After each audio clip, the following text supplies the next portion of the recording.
6 सितंबर 2024।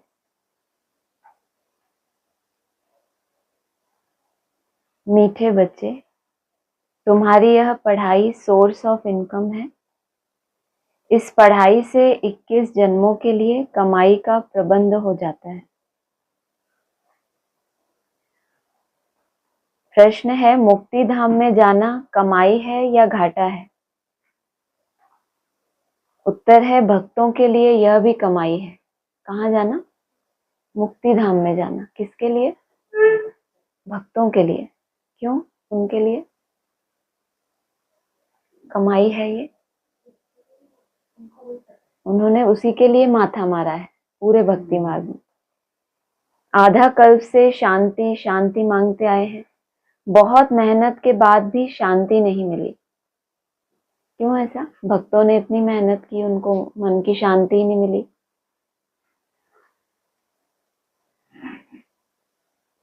क्यों ऐसा? आपको शांति मिली है? किसको शांति मिली? 2 लोगों को, 3 को, 4 को, 5 को, 6 को। शांति आप लोग मिली नहीं। सबसे ज्यादा शांत आप लोग। ऐसा ही लग रहा है अभी तो। कि पूछो ही मत, हमें शांति मिल जाए वही बहुत है। वही तो नहीं हो कहीं आप लोग? भक्त लोग इतनी मेहनत करते हैं फिर भी उनको शांति नहीं मिलती। क्यों ऐसा? बताओ शारदा माता, कहाँ चले गए? आज तो जग लो, फिर तो कौन देखेगा आपको। उठो उठो। हाँ, क्या पवित्र? प्रश्न क्या था? क्यों नहीं मिलती? क्योंकि भक्त है। प्रश्न में ही जवाब है उसका। भक्त माना सिर्फ भावना प्रधान है। बुद्धि का भटकना चालू है, लेकिन शांति के लिए तो क्या चाहिए? सब विचारों को समेट के एक जगह पर स्थिर करना। तो वो तो भटक ही रहे हैं, यहाँ वहां भटक रहे हैं शांति के लिए कि शायद यहाँ से मिले वहां से मिले। तो सामने है तो उसी के लिए भटक रहे हैं। तो फिर संस्कार कैसे हैं उनके? भक्ति के संस्कार हैं। और चाहते क्या है? मेहनत भी कर रहे हैं, लेकिन संस्कारों को परिवर्तन नहीं कर रहे कि ये जो भक्ति का संस्कार है इससे उभरेंगे तब हमें वो एकाग्रता मिलेगी। मेहनत बहुत कर रहे हैं, लेकिन भक्ति के संस्कार को नहीं छोड़ रहे। कौन कौन से संस्कार होते हैं भक्ति के? क्या बताया था ना कुछ दिन पहले मुरली में? मांगने के संस्कार, बहुत अच्छा। और अब पूजा पाठ अभी तक उधर मत चले जाया करो ना। आंखें बंद करके याद करना, सुन्न में चले जाना, नील में चले जाना। और ज्ञानी माना समझ, किस विधि से याद कर रहा हूँ, किस वायुमंडल में बैठा हूँ, कितनी देर कितना किया। कल बताया था ना, तुम सारे दिन में हिसाब निकालते हो। अभी इस समय में मेरी कितनी याद रही, किस तरह की याद रही, पूरे दिन में कितना टोटल याद किया मैंने। ऐसे गपोड़े नहीं मारते, हम तो निरंतर याद में ही थे। किसी ने बाबा को बोला कि 1 घंटा, ईमानदारी से 1 घंटा ही बोला उसने सारे दिन में, तो अच्छा ही बोला या फिर कोई गपोड़ा मारा? फिर बाबा ने उसको बोला, अरे 1 घंटा, ऐसे बाप को तो कितना याद करना चाहिए ना। उसने बताया तो सही ना अपनी जगह। जो बोलते हैं बाबा हम 4-5 घंटा, तो बाबा कहते हैं तुम गपोड़े मारते हो। सुना है मुरली में? कोई कहते हैं हम 5-6 घंटा याद करते हैं, बाबा कहते हैं तुम गपोड़े मारते हो। और कौन सा भक्ति का संस्कार है? अंदर कुछ और बाहर कुछ और। भक्तों का ये बहुत बड़ा संस्कार होता है। अंदर कुछ और होते हैं और बाहर बाहर बहुत कर्म कांड करेंगे, मेहनत बहुत करेंगे, लेकिन अंदर से नहीं करते, ऊपर से करते हैं। कर्म कांड जो लोग करते हैं लौकिक में, फिर वैसे ही उनके बीज ज्ञान में भी तो होते हैं ना। तो ऐसे बहुत सारे संस्कार हैं। एक और बाबा ने मेन संस्कार बताया, कहना कुछ और करना कुछ और। ये भक्ति मार्ग का बहुत मोटा संस्कार। बातें बहुत बड़ी। भक्ति में क्या होता है? भगवान का कितना भजन करते हैं, रात रात भर चिल्लाते रहते हैं, फिर भगवान के समान बनते हैं या भगवान जो चाहता है वैसा करते हैं? तो ये भक्ति मार्ग का संस्कार है। महिमा बहुत करना, गायन बहुत करना और प्रैक्टिकल में कुछ नहीं करना। ऐसे बहुत सारे हैं, लंबी लिस्ट है। अब बाप द्वारा शांति मिलती है अर्थात मुक्ति धाम में जाते हैं, तो यह भी आधा कल्प की मेहनत का फल हुआ। इसीलिए इसे भी कमाई कहेंगे, घाटा नहीं। भक्तों के लिए ये भी कमाई है, उनको वही चाहिए था कि मुक्ति मिल जाए। तुम बच्चे तो जीवन मुक्ति में जाने का पुरुषार्थ करते हो। तुम्हारी बुद्धि में अभी सारे वर्ल्ड की हिस्ट्री, ज्योग्राफी नाच रही है। मीठे मीठे रूहानी बच्चों को रूहानी बाप ने यह तो समझाया है कि रूह ही सब कुछ समझती है। इस समय तुम बच्चों को रूहानी दुनिया में बाप ले जाते हैं। उनको कहा जाता है रूहानी दैवीय दुनिया। सिर्फ रूहानी दुनिया नहीं, जीवन मुक्ति वाले हो ना, उसको क्या कहा जाता है? रूहानी दैवीय दुनिया। इसको कहा जाता है जिस्मानी दुनिया, मनुष्यों की दुनिया। या तो जिस्म के चिंतन में है, जिस्मानी हो गए, या फिर मनन चिंतन कर रहे हैं तो भी मनुष्यों की दुनिया। ये एक और कोई जलाओ ना किसी। बच्चे समझते हैं दैवी दुनिया थी, वह दैवी मनुष्यों की पवित्र दुनिया थी। अभी मनुष्य अपवित्र है, इसलिए उन देवताओं का गायन पूजन करते हैं। यह स्मृति है कि बरोबर पहले झाड़ में एक ही धर्म होगा। विराट रूप में झाड़ पर भी समझाना है। इस झाड़ का बीज रूप ऊपर में है। झाड़ का बीज है बाप। फिर जैसा बीज वैसा फल अर्थात पत्ते निकलते हैं। झाड़ का बीज अगर ऊंची स्टेज में है, कहाँ पे है? ऊपर अर्थात ऊंची स्टेज में, तो फिर उसका फल, उसके पत्ते भी कैसे होंगे? ऊंची स्टेज वाले होंगे ना। यह भी वंडर है ना, कितनी छोटी चीज कितना फल देती है, कितना उनका रूप बदलता जाता है। इस मनुष्य सृष्टि रूपी झाड़ को कोई नहीं जानता। इसको कहा जाता है कल्प वृक्ष। इसका बस गीता में ही वर्णन है। क्या वर्णन है गीता में? एक ही वृक्ष है जिस पर दो पक्षी विराजमान है, एक भोक्ता एक अभोक्ता। सब जानते हैं गीता ही नंबर 1 धर्म का शास्त्र है। शास्त्र भी नंबरवार तो होते हैं ना। कैसे नंबरवार धर्मों की स्थापना होती है, यह भी सिर्फ तुम ही समझते हो, और कोई में भी यह ज्ञान होता नहीं। तुम्हारी बुद्धि में है पहले पहले किस धर्म का झाड़ होता है, फिर उनमें और धर्मों की वृद्धि कैसे होती है। इसको कहा जाता है विराट नाटक। बच्चों की बुद्धि में सारा झाड़ है। झाड़ की उत्पत्ति कैसे होती है, मुख्य बात है यह। देवी देवताओं का झाड़ अभी नहीं है और सब टाल टालियां खड़ी हैं। बाकी आदि सनातन देवी देवता धर्म का फाउंडेशन है नहीं। यह भी गायन है। एक आदि सनातन देवी देवता धर्म की स्थापना करते हैं, बाकी और सब धर्म विनाश हो जाते हैं। अभी तुम जानते हो कितना छोटा सा दैवीय झाड़ होगा, फिर और सब इतने धर्म होंगे ही नहीं। झाड़ पहले छोटा होता है, फिर बड़ा होता है। बढ़ते बढ़ते अभी कितना बड़ा हो गया है। अभी इनकी आयु पूरी होती है। इनसे बेनियन ट्री का मिसाल बहुत अच्छा समझाते हैं। कौन से? सृष्टि रूपी झाड़ से कौन से वृक्ष को टैली करते हैं? Banyan tree. यह भी गीता का ज्ञान है जो बाप तुम्हें सम्मुख बैठ सुनाते हैं, जिससे तुम राजाओं का राजा बनते हो। फिर भक्ति मार्ग में यह गीता शास्त्र आदि बनेंगे।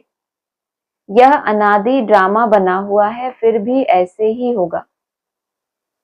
फिर जो जो धर्म स्थापन होंगे उनका अपना शास्त्र होगा। भगवान ने जो गीता ज्ञान सुनाया, उस गीता की स्टडी कितने लोगों ने की है? विदेशियों ने भी की है ना। उसके ऊपर अलग ही अपनी थ्योरी लिखी है या वैसे का वैसा लिया है? अपनी अपनी समझ के हिसाब से अपने अपने क्या करते हैं? शास्त्र बनाते हैं। उनका अपना शास्त्र होगा। सिख धर्म का अपना शास्त्र, क्रिश्चियन और बौद्धियों का अपना शास्त्र होगा। माना जो वो धारणा कर सकते हैं, जो धारणा उनके लिए सहज है, उन बातों को ज्यादा देखेंगे ना। मुरली की इतनी सारे महावाक्य होते हैं, आपको कौन से महावाक्य ज्यादा याद रहते हैं? जो आपके लिए धारण करना सहज है या जो असंभव है आपके लिए, वो आप याद रखते हैं? हर एक कैसे मुरली के पॉइंट उठाते हैं जो उनके अनुकूल हो, जो हमारे लिए इजी हो। कि जो एकदम से झटका देके छोड़ने वाला है वैसे पॉइंट तो नहीं उठाओगे ना। वैसे पॉइंट वो उठाएगा जो एकदम निर्बंधन है, उसके लिए वो सहज है, तो उसको वो वाला पॉइंट छपेगा। तो अपना अपना है ना सबका मंथन, बुद्धि जैसी जैसी है। तो सिख धर्म के लिए अपना शास्त्र, क्रिश्चियन और बौद्धियों का अपना शास्त्र होगा।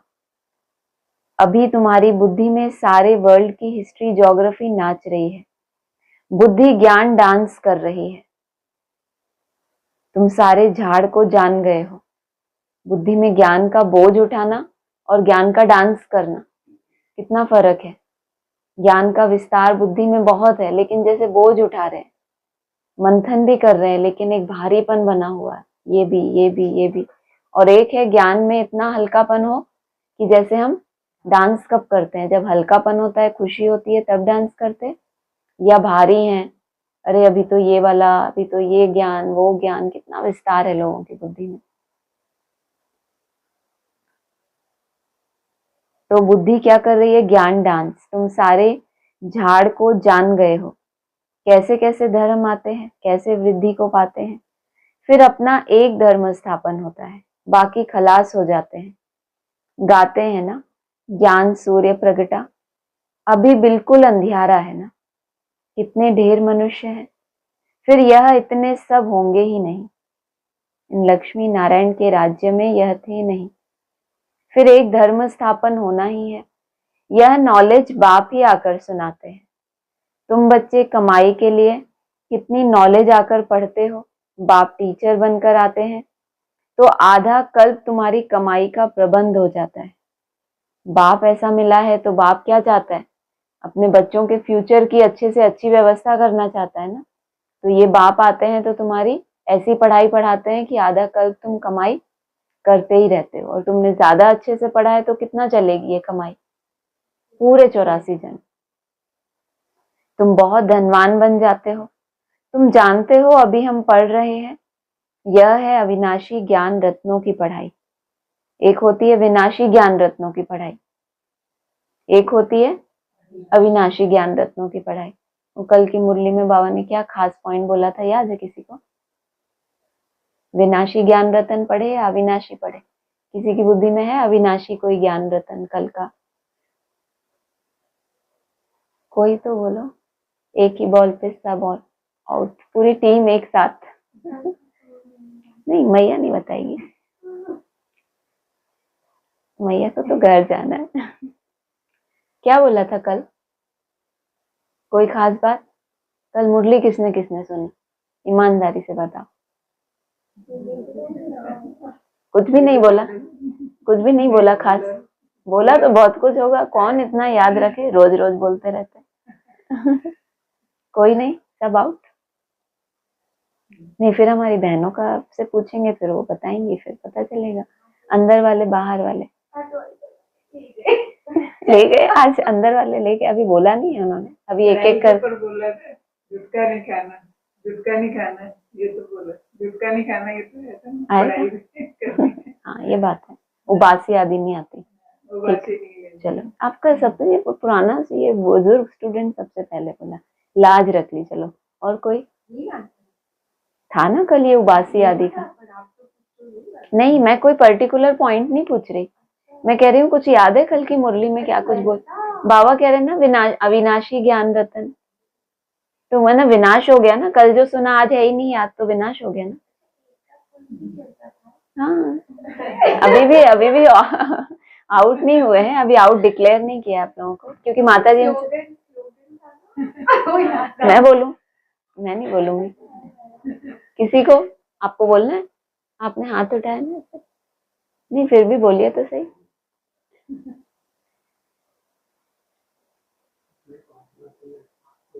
वाह वाह वाह, इसके लिए आपको अवार्ड मिलना चाहिए। मिलेगा मिलेगा। और कुछ? आज तो पूरी टीम, चलो ये बोलो अंदर वाले। हाँ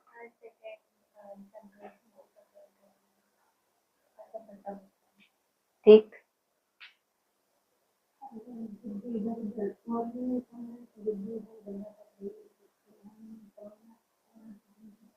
कितना सुंदर वो बताया था, वो पता नहीं कल बताया था कि परसों, कल नहीं था वो, जो माया पहले आती है, पहले वो आपकी, वो परसों था, देखा मुझे परसों का भी याद है। हाँ बोलो कल वाला बोलो।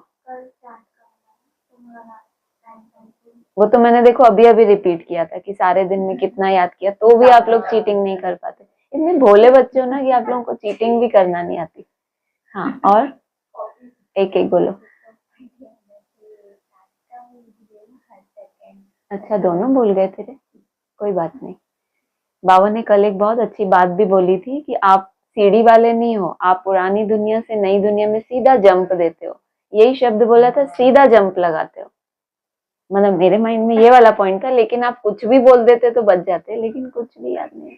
तो विनाशी ज्ञान रतन है, अभी अविनाशी नहीं है।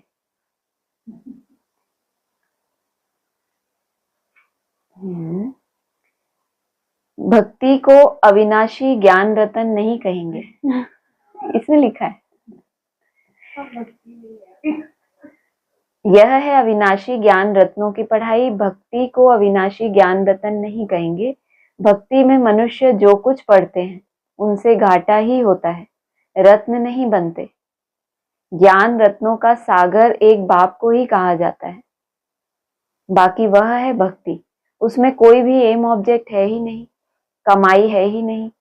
कमाई के लिए तो स्कूल में पढ़ते हैं, फिर भक्ति करने के लिए गुरु के पास जाते हैं। कोई जवानी में गुरु करते हैं, कोई बुढ़ापे में गुरु करते हैं, कोई छोटेपन में ही सन्यास ले लेते हैं। कुंभ के मेले पर कितने ढेर आते हैं।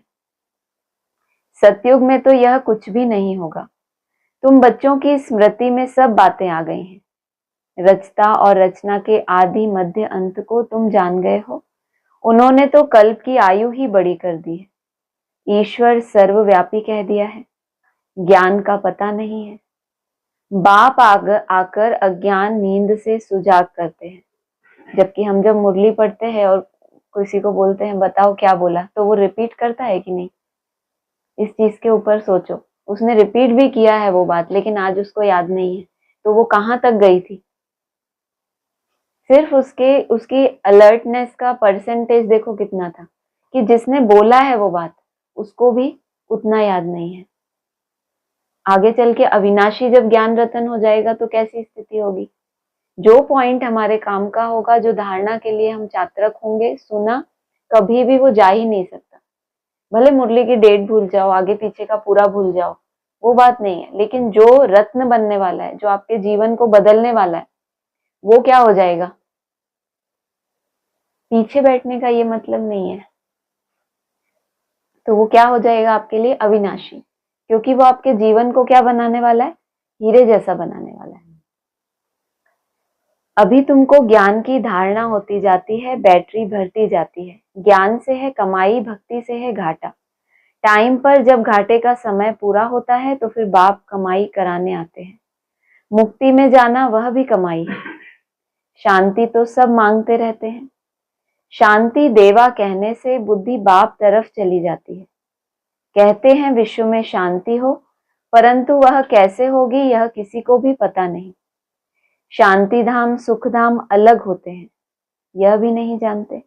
जो पहला नंबर है उनको भी कुछ पता नहीं था, अभी तुमको सारी नॉलेज है। तुम जानते हो हम इस कर्म क्षेत्र पर कर्म का पार्ट बजाने आए हैं। कहाँ से आए हैं? ब्रह्मलोक से। निराकारी दुनिया से आए हैं इस साकारी दुनिया में पार्ट बजाने। हम आत्मा दूसरी जगह की रहने वाली हैं। यहाँ यह 5 तत्वों का शरीर रहता है। शरीर है तब हम बोल सकते हैं। हम चैतन्य पाठधारी हैं। अभी तुम ऐसे नहीं कहेंगे कि इस ड्रामा के आदि मध्य अंत को हम नहीं जानते। आगे नहीं जानते थे, अपने बाप को, अपने घर को, अपने रूप को यथार्थ रीति नहीं जानते थे। किसको किसको नहीं जानते थे? अपने बाप को, अपने घर को, अपने बाप को, अपने घर को और अपने यथार्थ रूप को। अच्छी स्मृति आपकी। अभी जानते हैं आत्मा कैसे पार्ट बजाती रहती है। स्मृति आई है, पहले स्मृति नहीं थी। तुम जानते हो सच्चा बाप ही सच सुनाते हैं, जिससे हम सचखंड के मालिक बन जाते हैं। सच के ऊपर भी सुखमनी में है, सत्य कहा जाता है सचखंड को। देवताएं सब सच बोलने वाले होते हैं। सच सिखलाने वाला है बाप। सच बोलने में भी सिखाना पड़ता है कि ऐसे सच बोलो।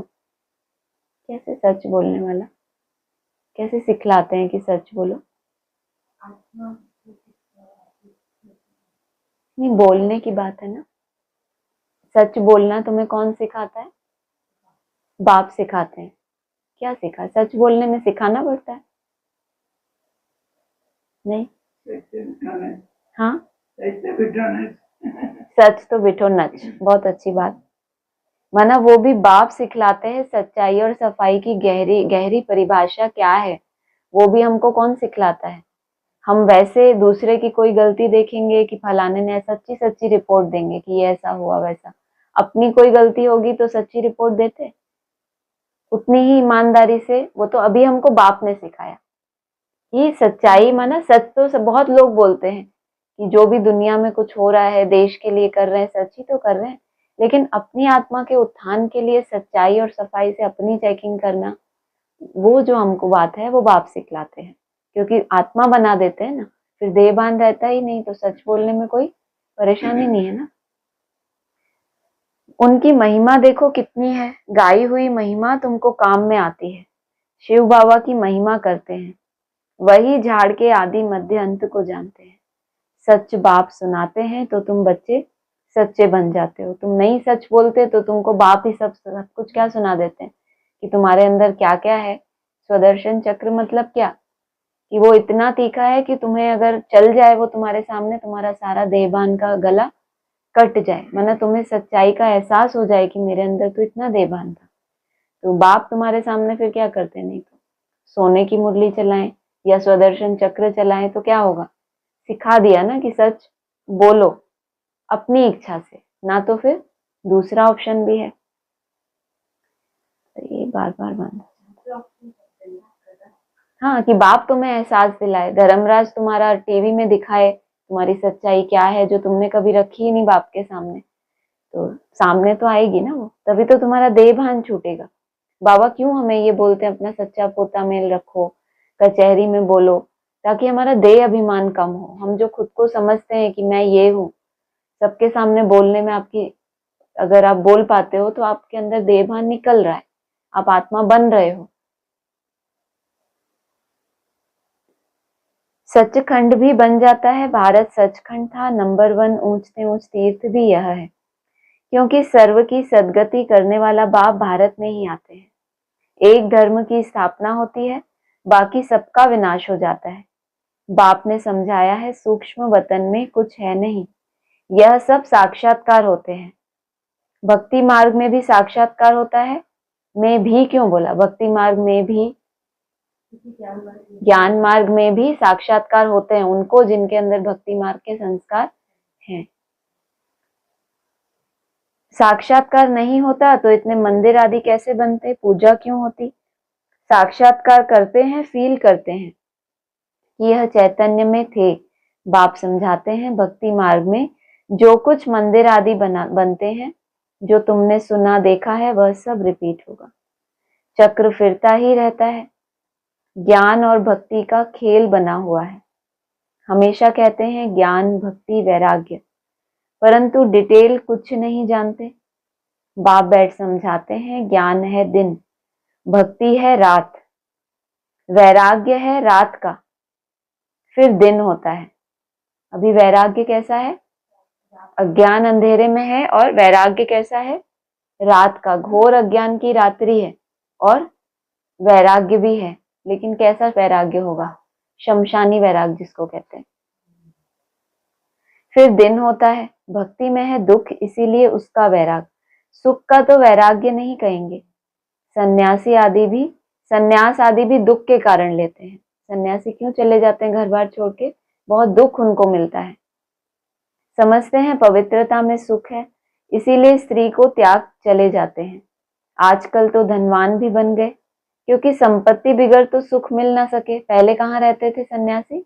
जंगलों में। किसी ने भोजन दिया तो ठीक है, नहीं तो जैसे भगवान रखे वैसे रह। अभी तो कहाँ चले गए? शहरों में चले गए। अभी तो वो खुद ही कितने धनवान हो गए। माया वार कर जंगल से फिर शहर में ले आती है, उनको पता ही नहीं पड़ता। विवेकानंद और रामकृष्ण भी दो बड़े सन्यासी होकर गए हैं। सन्यास की ताकत रामकृष्ण में थी। सन्यास की ताकत किसमें थी राजन भाई? Stand up. सन्यास की ताकत रामकृष्ण, जो दो सन्यासियों के नाम बताए, एक रामकृष्ण दूसरा विवेकानंद, उसमें से भी किसमें थी सन्यास की ताकत? बेहद के रामकृष्ण परमहंस कौन? बेहद में महादेव। नाम है रामकृष्ण महादेव। वाह वाह। जो चीज सिंपल है उसको सिंपल ही रखो ना, ज्यादा गहरा क्यों लेके जाना। राम और कृष्ण कौन है? परम हंस। जो भी हंस होते हैं उनमें, उनके बीच में वो कैसे है? परम हंस। बाकी भक्ति का समझाना करना वह विवेकानंद का था।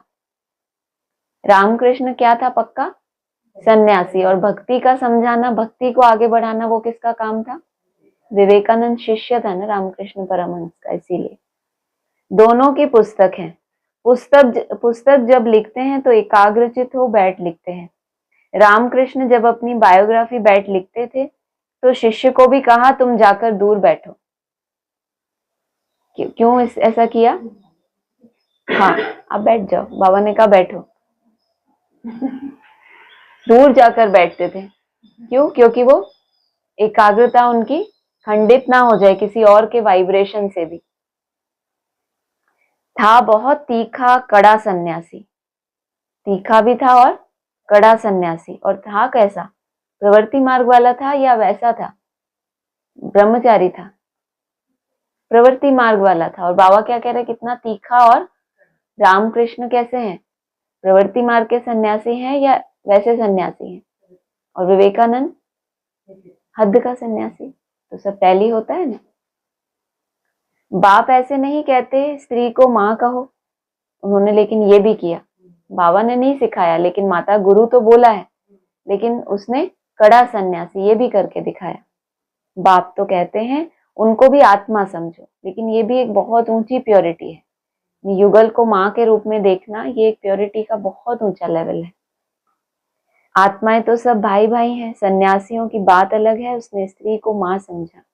माँ की बैठ बढ़ाई की है, यह ज्ञान का रास्ता है। वैराग्य की बात अलग है। वैराग्य में आकर स्त्री को माँ समझा, एक युक्ति थी पवित्र बनने की। माता अक्षर में क्रिमिनल आई नहीं होगी, बहन में भी क्रिमिनल दृष्टि जा सकती है, माता में कभी खराब ख्याल नहीं जाएंगे। बाप की बच्ची में भी क्रिमिनल दृष्टि जा सकती है, माँ में कभी नहीं जाएगी। सन्यासी स्त्री को माँ समझने लगा। उनके लिए ऐसे नहीं कहते कि दुनिया कैसे चलेगी, पैदाइश कैसे होगी। वह तो एक को वैराग आया, माँ कह दिया। उनकी महिमा देखो कितनी है। यहाँ बहन भाई कहने से भी बहुतों की दृष्टि जाती है, इसीलिए बाबा कहते हैं भाई भाई समझो। यह है ज्ञान की बात, वह है एक की बात। यहाँ तो प्रजापिता ब्रह्मा की संतान ढेर सारे क्या हैं? भाई बहन। बाप बैठ सब बातें समझाते हैं। यह भी तो शास्त्र आदि पढ़ा हुआ है। वह धर्म ही अलग है, निवृत्ति मार्ग का, सिर्फ पुरुषों के लिए। वह है हद का वैराग। तुमको तो सारी बेहद की दुनिया से वैराग्य है। संगम पर ही बाप आकर तुम्हें बेहद की बातें समझाते हैं। अभी इस पुरानी दुनिया से वैराग करना है। यह बहुत पतित छीछी दुनिया है, यहाँ शरीर पावन हो ना सके। आत्मा को नया शरीर सतयुग में ही मिल सकता है। भले यहाँ आत्मा पवित्र बनती है, परंतु शरीर फिर भी अपवित्र रहता है। कब तक? जब तक कर्मातीत अवस्था हो। इसमें लिखा है कि शरीर कब तक अपवित्र है? जब तक कर्मातीत अवस्था नहीं है।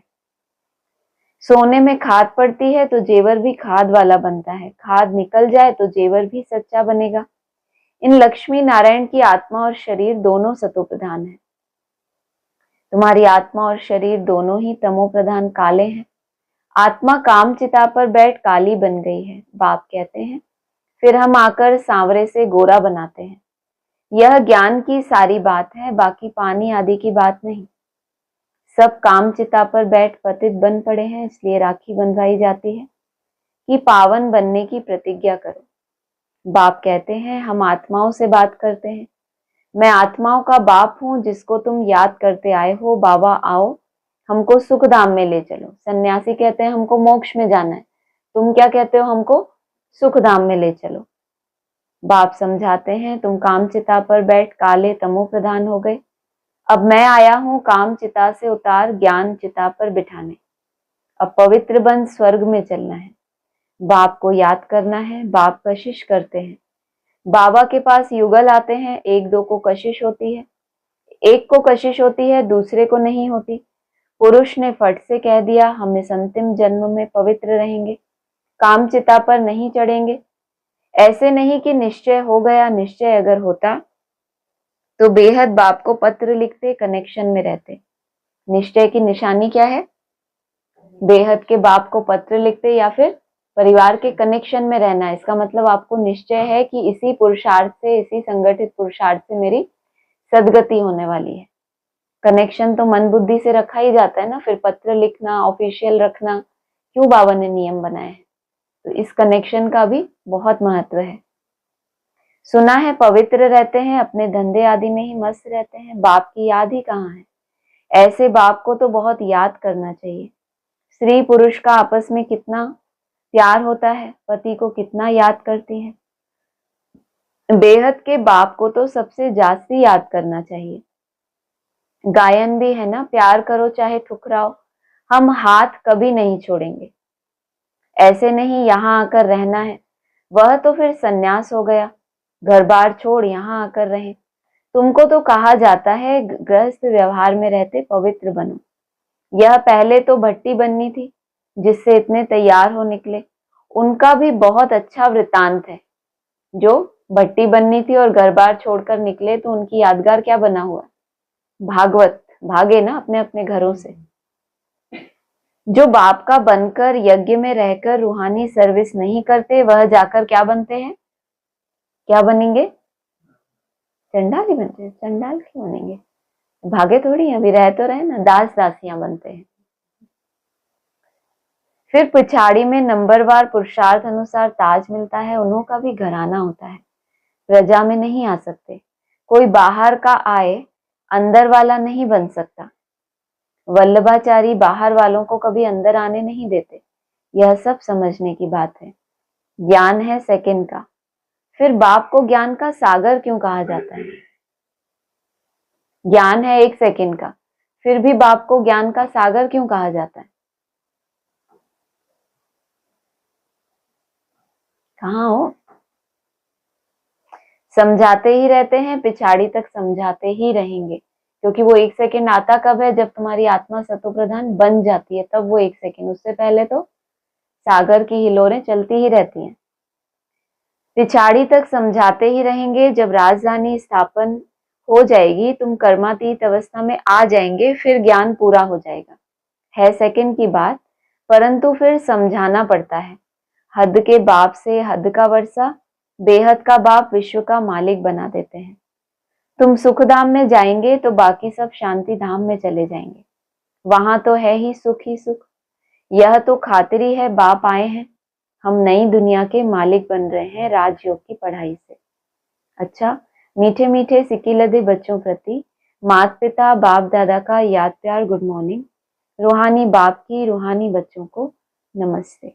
रूहानी बच्चों की रूहानी बाप दादा को नमस्ते। आप लोगों को निकलना है तो ये मैं बाद में, नहीं आपसे नहीं, ये सार और वरदान बाद में करेंगे, ठीक है? ओम शांति। 5 मिनट रुकेंगे।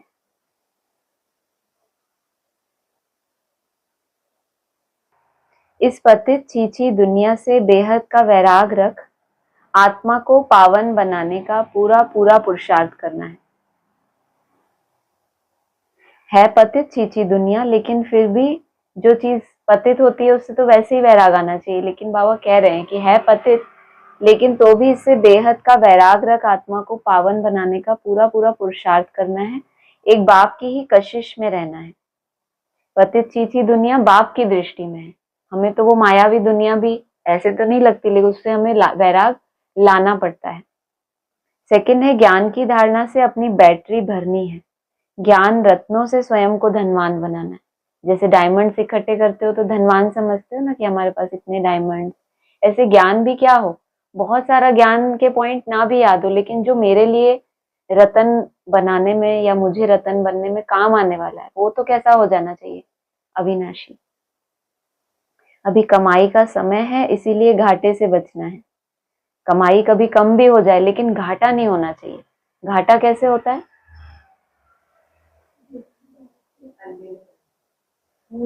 जब आप कोई विकर्म कर लेते हो तो आपका घाटा होता है। चलो आप डायमंड्स नहीं बना रहे, लेकिन बस मेरा बाबा मीठा हो, कुछ भी कर रहे हो, बहुत डायमंड्स इकट्ठे नहीं कर रहे, लेकिन विकर्म नहीं कर रहे, कुछ श्रीमत के बरखिलाफ कदम नहीं उठा रहे, तो घाटा तो कम से कम नहीं हो रहा।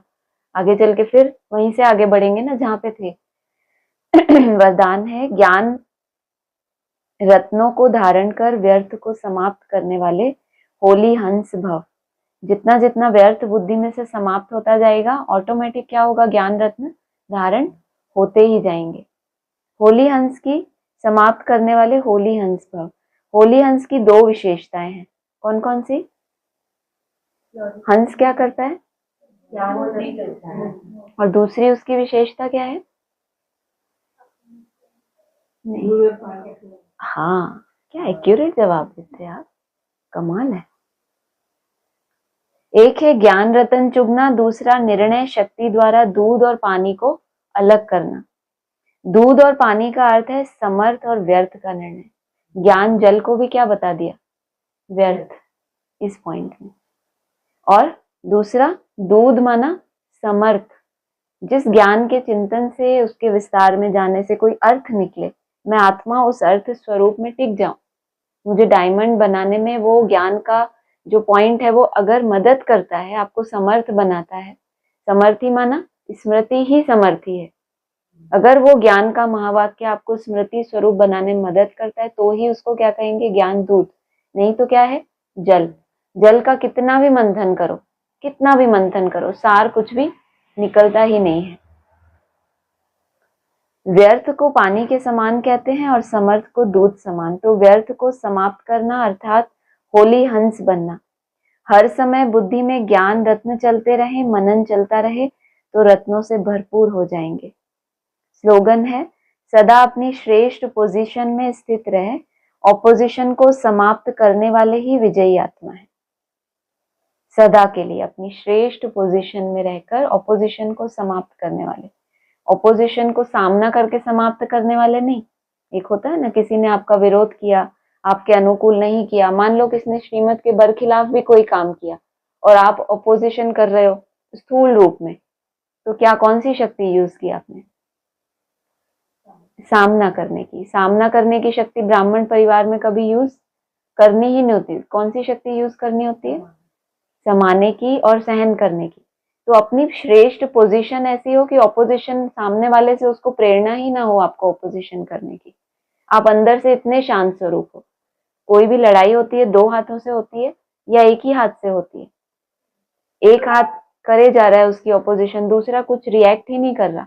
उसको पता है सूर्यवंशी माना सहन करना, चंद्रवंशी माना सामना करना, और वो भी ब्राह्मण परिवार में। दुनिया में तो सामना करने की शक्ति वाले को बहुत पावरफुल माना जाता है कि भैया इससे सब डरते हैं, डरा देता है ना दूसरों को, उसको लगता है मैंने तो एक एक को डरा दिया। बाबा क्या कह रहे हैं, खोखला है। ब्राह्मण अगर होता तो कौन सी शक्ति होती? सहन शक्ति। सहन शक्ति क्यों होती है उसके पास? उसके अंदर संपूर्ण ज्ञान है कि यहाँ संगम पर केवल सहन करना है। कोई कितना भी बुरा करे, श्रीमत के बरखिलाफ करे, बाप बैठा है उसके लिए। मुझे कोई अथॉरिटी दी ही नहीं किसी ने। ब्राह्मण परिवार में सद पांडवों ने क्या किया? अन्याय हुआ था उनके साथ या बहुत न्याय हुआ था उनके साथ? अन्याय हुआ ना, फिर क्या किया? छुप छुप के अपना पुरुषार्थ करते रहे, विजयी पांडव बने, या ऑपोजिशन किया? जब भगवान ने उनको रास्ता बताया धर्म का, उस अनुसार युद्ध किया। नहीं तो कुछ भी नहीं था तो भी अर्जुन ने युद्ध से हाथ खड़े किए थे ना। तो देवताओं की ये क्वालिटी होती है कि ठीक है, हमारे साथ कोई गलत कर रहा है, ठीक है, उनकी ये विशेषता है। तो अगर नहीं है तो इसका चिंतन करके इसको अपने अंदर लाना है।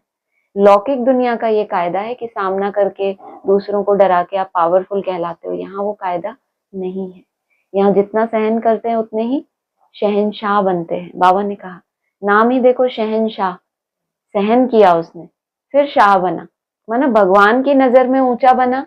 दुनिया की परवाह नहीं की कि अरे सब इसको दबाते हैं, ये तो अपनी उसने परवाह नहीं की, ये तो मुझे और ही ज्यादा ऐसे करेंगे। भगवान मेरे से खुश होना चाहिए बस। भले बैगर बनता रहेगा लेकिन भगवान मेरे से खुश होना चाहिए। फिर बाबा उसको क्या बनाता है? शहंशाह। ठीक। ओम शांति। ये आज बाबा ने बोला ना, ज्ञान तो 1 सेकंड का है। ये मुरली में पहले भी बहुत बार आता है, ज्ञान 1 सेकंड का है। और उसको वही समझते हैं कि आत्मा हमने समझा, बाबा ने हमें ज्ञान दिया। तो विस्तार में मतलब ये अभी इसको किस रूप में हमें लेना चाहिए? ज्ञान का विस्तार तो हो जाता है, सेकंड में जाए और उसको कैसे समझे? बाबा अंत तक समझाते भी रहेंगे। वो समझना है। वो 1 सेकंड आता है जब आपकी आत्मा रूपी सुई की सारी कट उतरती है, तो आप डायरेक्ट बाप के सन्मुख पहुंचते हो। तो 1 ही सेकंड का गायन है कि 1 सेकंड में अनेक जन्मों के पाप कट जाते हैं। जब आप सतो प्रधान बनेंगे तब सतो प्रधान बाप से मिलेंगे। तो उसके लिए ये जो पहले पुरुषार्थी जीवन में लंबा लंबा ज्ञान लेना पड़ता है, वो विस्तार सिर्फ आत्मा को सतो प्रधान बनाने के लिए ही है।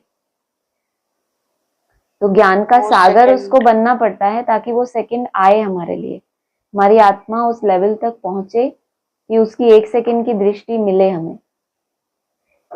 और कभी ऐसा भी मुरली में ऐसा भी आता है ना कि ज्यादा ज्ञान की टिक टिक की जरूरत नहीं है, दरकार नहीं है। अभी वही बोला ना, वो ज्ञान जल है जिसके धारण करने से कोई ऐसा सार निकलने वाला नहीं है, सिर्फ विस्तार में जाए जा रहे हैं। जैसे झाड़ का विस्तार और तरह तरह के ज्ञान के विस्तार होते हैं ना, ये धर्म वाला यहाँ से आया, वो धर्म वाला वहां से आया। देखो ये है संकल्प की शक्ति। आपका ही तरीका भी क्या? तो फिर उसको जो हमारे पुरुषार्थ में हम आगे बढ़ाए तो वो है ज्ञान का दूध। और अगर उससे भी ज्यादा सार में चले गए तो वो है ज्ञान का अमृत। तो ज्ञान की भी स्टेजेस हैं। पहले सिर्फ पानी होता है, उस पानी को पीते रहते हैं, ताकत बढ़ती ही नहीं है, प्यास बुझती है कि आत्मा बहुत दुखी अशांत है, तो ज्ञान जल से प्यास बुझती है। ज्ञान दूध से क्या होता है? थोड़ा पेट भरता है? नहीं, दूध से बिल्कुल नहीं भरता। थोड़ा तो ठीक है ना, तो थोड़ा ये मिल रहा है। हाँ, होल फ्रूट बाबा ने कहा है कि संपूर्ण भोजन है दूध, सब कुछ है उसमें। ठीक है, अभी वो एक वीगन का चला है, वो एक अलग है, लेकिन बाबा ने संपूर्ण फूड बोला है उसको। तो जब दूध का रूप है तो कम से कम उसका आपको याद के आधार से भी आप कुछ ना कुछ संतुष्ट होंगे अपने आप से। नहीं तो बुद्धि में ज्ञान का मंथन चल रहा है लेकिन वो मंथन आपको याद में कुछ बढ़ोतरी नहीं महसूस हो रही, तो आप दूध नहीं पी रहे, आप पानी पी रहे। फिर जब अमृत पी लोगे तो क्या हो जाएगा? अमृत तो थोड़ा सा ही पीना होता है चपटी में, उससे क्या होगा? अमृत पिएंगे तो अमर बन जाएंगे। उसके बाद कभी आपकी मृत्यु हो ही नहीं सकती। अमृत किसने बांटा? भक्ति मार्ग में दिखाते हैं ना, कितना मंथन हुआ था सागर का। मुझे अभी वो मुरली पढ़ते टाइम वही हंसी आ रही थी कि वो दिखाते हैं ना, वही मंथन किया उन्होंने, कितना मंथन, कितनी तकलीफ से वो बेचारे हाय हाय हो गई उनकी। सांप को उधर खींचा, उधर खींचा, और कहाँ ज्ञान डांस का चलना बुद्धि में, ऐसे डांस कर रहे हैं सर्पों के ऊपर, और कहाँ ऐसे उधर खींचो उधर खींचो, तब जाके कुछ निकले। वही ज्ञान का बोझ ढोना। उस समय यही वाला चित्र आया था कि कितना गहरा मंथन हुआ, फिर उसमें से जाकर वो अमृत निकला। चलो इतनी मेहनत के बाद कुछ तो निकला ना। फिर उस अमृत को पीकर देवताएं अमर बन गए। तो ये जो पूरी प्रोसेस है, तो ये ज्ञान ही है, लेकिन कब वो जल का रूप है, कब वो दूध का रूप है। फिर उस दूध का क्या करना पड़े? दही जमाना पड़े, उसको जाम करना पड़े, स्टॉप। फिर उस जाम किए हुए दूध का फिर से मंथन करना पड़े। इसीलिए बोला ना, एकाग्रता आने के बाद जो मंथन चलेगा वो कैसा मंथन होगा, एक्यूरेट। फिर उसका जो मंथन होगा वो जमे हुए दूध का, फिर उसमें से मक्खन निकलेगा, फिर उस मक्खन को भी गर्म करना है। तो अभी तो पानी बना हुआ है। नहीं, फिर अभी कहानी बाकी है, पूरी सुनो। अच्छा। फिर उस मक्खन को भी तपाया जाता है, फिर उसमें से घी निकलता है। तो कितनी लंबी प्रोसेस है। फिर उस घी से दीपक जलता है। हाँ, फिर उस घी से दीपक जलता है। तब आत्मा चेतन होता है। तो वो 1 सेकंड में ही दीपक जलेगा, लेकिन ये घी दही वगैरह में बहुत टाइम हमारा जा रहा है। मक्खन निकालना, मंथन करना, पहले तो दूध बनाओ पानी से। अभी कहाँ पहुंचे हैं हम लोग? मैं क्यों बोलूं? बताओ ना, पानी में है? नहीं नहीं, पानी तो सवाल ही नहीं है। बड़ौदा में नहीं, वो मैं भी पूछने वाली वो थी, कह रही है आप बड़ौदा में पानी पानी हो गया, तो अभी हमारा ज्ञान जल का ही स्वरूप है। तो मैंने कहा नहीं, ऐसा तो नहीं लगता, जल का स्वरूप नहीं। पेट तो सबका भर रहा है, याद का चार्ट सबका। हाँ, दूध तो है ना। अभी उस दूध को हम जाम कर रहे हैं, मंथन से भी सार में आ रहे हैं बीच बीच में, कि सार में टिक के फिर जो मंथन होगा वो होगा एक्यूरेट। तो इसीलिए अभी वो प्रयास कर रहे हैं। ठीक है, और कुछ? हाँ जी, बस। हाँ जी, आप अपनी फोटो भेज दो, हम उधर यहाँ चिपका देंगे। अच्छा, सॉरी सॉरी, बाद में बात करें। ये जो मुरली, आपने मुरली के पॉइंट्स पूछते हो या जब भी हम याद करने की कोशिश करते हैं तो एकदम से याद नहीं आता। कोई बात नहीं, मुझे कहाँ आया। नहीं, ऐसे नहीं, मतलब क्यों ऐसा होता है? जब हम सुन रहे होते हैं तब हम एकाग्रचित होकर सुनते हैं, ऐसा नहीं है कि हाँ कभी कभार वंस इन मन बुद्धि यहाँ चली जाती है, लेकिन वैसे तो ध्यान से सुनते हैं। फिर वो विनाशी क्यों हो जाते हैं? तो 1 पॉइंट ये। और दूसरा कि कोई लोग होते हैं, जैसे इवन मुझे पता है ब्रह्मा कुमारी में एकदम ऐसे एक्यूरेट उनको याद होगा हर एक चीज, पर जरूरी थोड़ी है कि याद होगा तो वो धारण भी कर रहे हैं। बिल्कुल जरूरी नहीं। तो हमें याद नहीं है पर हम धारण बस वही वाली मैंने बोला ना, बाद में ये भी तो बोला था कि जो पॉइंट उस पूरी मुरली में आपको लगे ना, जब हमसे बाबा ने बात की है, वो तो जस्ट एक हम थोड़ा रिफ्रेशमेंट के लिए ये सब बातें करते हैं, उसको दिल पे नहीं लेना होता कभी कि अरे हमें याद नहीं रहा। पूछ रही हूँ किसी को मुझसे पूछो आप कि कल की मुरली में और क्या, ये 1-2 जो मुझे याद है वो याद है। क्यों ऐसे ही याद रहते हैं। जो 1-2 होते हैं ना ऐसे, जो बहुत विशेष पॉइंट होते हैं, जो हमने पहले नहीं सुने हैं, या क्योंकि हम लोगों को कलेक्शन करना होता है तो और दूसरा कुछ करने को है नहीं, तो बुद्धि जैसे खाली रहती है, तो इसलिए याद रह जाता है, क्योंकि और तो कुछ काम नहीं है ना, इतना कुछ है नहीं, कोई जिम्मेदारियां या कुछ ऐसा, तो वो जो काम है हमारा तो उससे वो रिलेटेड होता है, तो याद रह जाता है। बाकी मुरली का पूरा विस्तार कि शुरू में क्या बोला, मीठे बच्चे में, वो एक हद की बात है। तो शब्दों को पकड़ने का हमारा कभी टारगेट ही नहीं होता। जैसे ये एक बात बोली थी चार्ट, तो सबको याद था, मोस्टली स्टूडेंट्स को, क्योंकि ये बहुत काम का पॉइंट था। सारे दिन में कितना किया, जैसे बहनों को भी तो वही 1-2 पॉइंट याद थे ना, ऐसे थोड़ी इन्हें पूरी मुरली सुनाई। किसी को वही याद होगा कि ये जो उसको अच्छा लगा होगा कि ये मुझे करना है। तो रोज की मुरली में इतना एक हमारा होना चाहिए कि देख आज इसमें कौन सा एक पॉइंट ऐसा रहा जो मुझे एकदम ऐसा लगा कि ये कम से कम 1 पॉइंट तो याद रहना चाहिए। नहीं, वो कोई हो सकता है कि कभी किसी मुरली में ना भी हो कुछ ऐसा खास जो आपको लगे मेरे पुरुषार्थ में कुछ, मेरी में हो सकता है कि ऐसा ना भी हो, लेकिन जैसे हम सुन रहे तो उसी उससे कि आज बाबा मुझसे क्या बोलेंगे, तो लक्ष्य तो वही रहेगा कि कुछ भी एक बात बाबा मुझे बोलेंगे। जैसे बातें फिर मैं उसको करूं तो बाबा नेक्स्ट क्या बोलते हैं कल की मुरली में, वो सब चिट चैट होती है जैसे। तो इसको ऐसे नहीं लेना है इतना सीरियसली। कोई लोगों की मेमोरी बहुत शार्प होती है। बाबा ने तो कहा कुमारिका दादी पूरी मुरली एज इट इज सुनाती थी, तो इसका ये मतलब नहीं है कि शब्दों की बात नहीं है, लेकिन कुछ भी जो बात खास होती है, कभी कभी मुरलियों में बहुत खास बातें होती हैं। जैसे अभी हमने 2-3 दिन पढ़ी, तो रोज ही हर मुरली में कुछ ना कुछ बहुत अच्छी बातें थी, तो वैसा मेरा मतलब। और ये आ जाए कि वल्लभाचार्य किसी को अंदर नहीं आने देते थे।